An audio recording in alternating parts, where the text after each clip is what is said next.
Hello, my name is Lacey Hester, and I am going to be giving a presentation over Samba.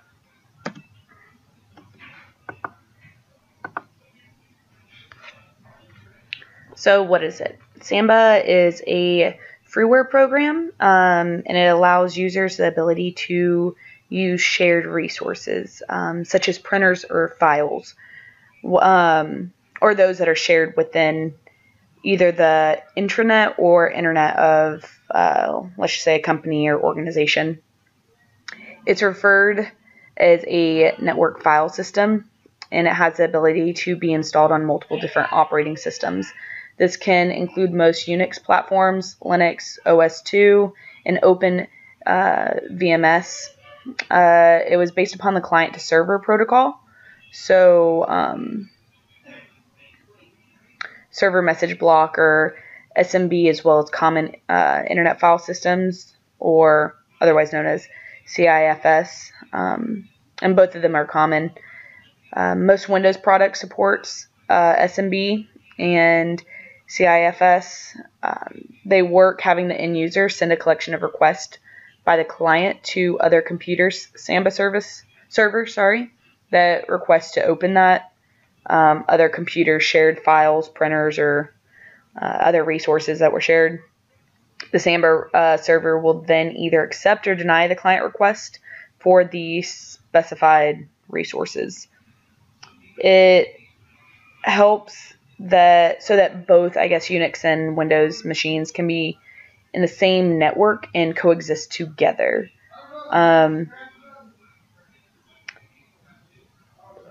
Within a Samba service on a Unix machine along with Windows clients can be connected on a LAN or local area network with the use of Samba, and allows for the sharing of file systems printers that were installed over on server and clients to be shared, and it helps with browsing network neighborhoods for clients, authenticates the login of a client with a Windows domain, and it also helps when server resolution.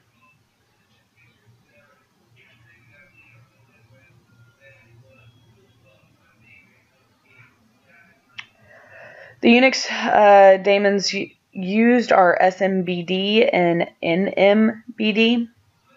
SMBD is it provides authorization and authentication for SMB clients, and it also provides printer and file sharing on the network.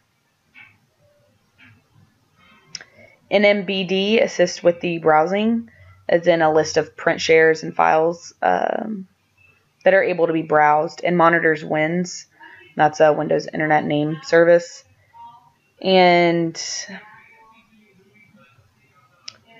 it also has the ability to create databases based on name registration request, as well as respond to clients' inquiry regarding those names.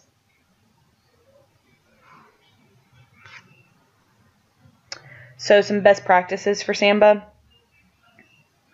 As mentioned earlier, it uses the SMBD. So one good practice would be to enable those. Another one would be to assign user rights and privileges to the Samba service.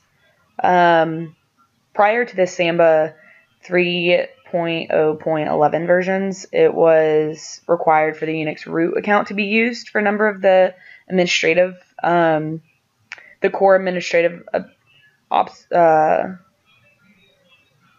operations, such as user and group account management, print job management, and even file ownership change.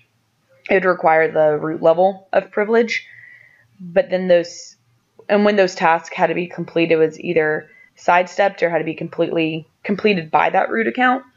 But with newer versions, or the 3.0.11 versions or later, the creation as well as administration is allowed without being dependent on the use of the root account. So that's where the assigning those user rights and privileges come in, so that it's given the necessary privileges so that they can manage all aspects of the Samba that Samba offers.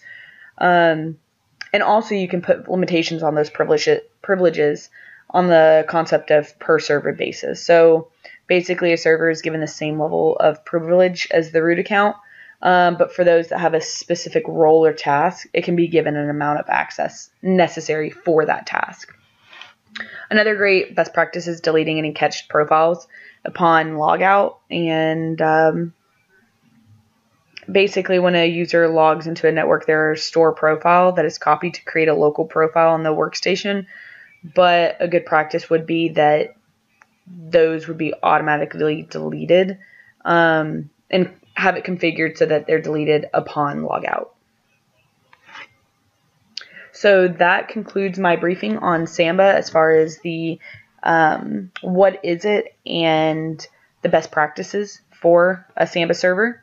If there are any questions or concerns, you can post it on the discussion board.